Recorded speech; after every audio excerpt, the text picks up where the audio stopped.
Assalamualaikum warahmatullahi wabarakatuh. Bismillah walhamdulillah wassalatu wassalamu ala rasulillah sayyidina wa nabina Muhammad ibn Abdullah wa ala alihi wa sahbihi wa man walah wa la hawla wa la quwata illa billah.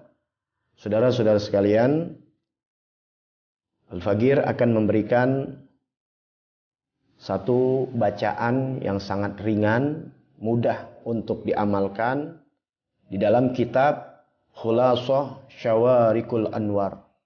Khulasah Syawarikil Anwar, yaitu karangan Al-Imam As-Sayyid Muhammad bin Alwi Al-Maliki radhiyallahu anhu rahimallahu ta'ala, seorang ulama besar. Beliau mengambil dari hadis Nabi Muhammad sallallahu alaihi wasallam.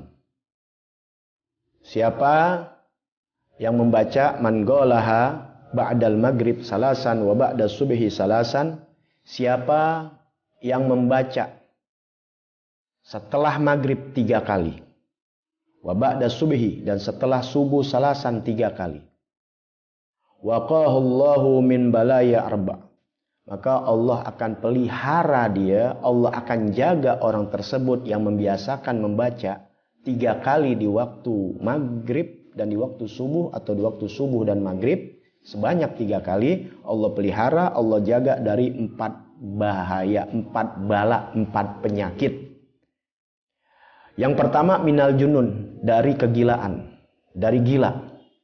Allah akan jauhkan dia, Allah pelihara dia dari penyakit gila. Yang kedua wa minal jazam. Yang kedua dari penyakit lepra atau penyakit kusta. Wa minal ama, dan yang ketiga dari penyakit buta atau kebutaan. Trahom atau enggak lihat, pokoknya buta, penyakit mata. Wa minal falij, dan dari penyakit stroke atau penyakit tulang.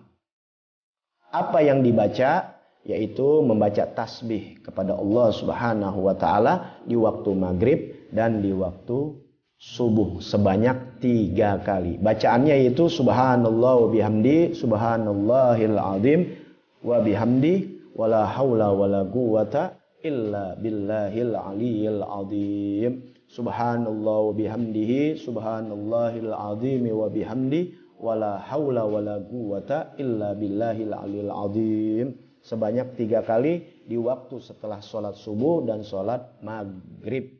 Insya Allah, Allah pelihara, Allah jaga dari penyakit gila, penyakit lepra, penyakit kebutaan, dan penyakit stroke atau penyakit tulang. Mari amalkan, insya Allah bermanfaat. Ini kita dapat dari Nabi Muhammad sallallahu alaihi wasallam melalui kitab Abuya Maliki, Sayyid Muhammad bin Alwi Maliki radhiyallahu an. Kitabnya namanya Khulasah Syawarikil Anwar. Jangan lupa, kalau ini menjadi manfaat, di-subscribe dan bagikan kepada teman-teman kita. Jangan lupa like-nya dan bunyikan loncengnya agar dapat pemberitahuan yang bermanfaat. Assalamualaikum warahmatullahi wabarakatuh.